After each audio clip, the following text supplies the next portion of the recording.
Lưu ba ton dài nhỏ bề to xia, do ý lưu ba có mua để chia, có nữ khoa xia vì có lo lù, do yếu chỉ tao dây khó khua cô,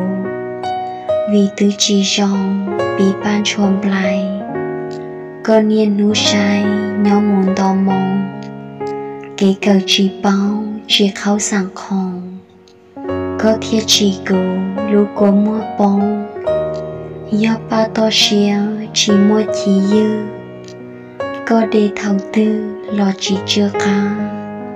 chua chừng cho chua không tham má sang, chỉ chưa cá li lúa kề mì.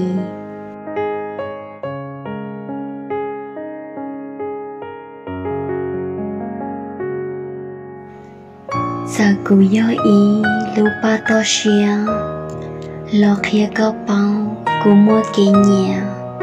mua kế tu xia thiên mua xuyên trừ, do có lưu lo cụ yên chỉ sự.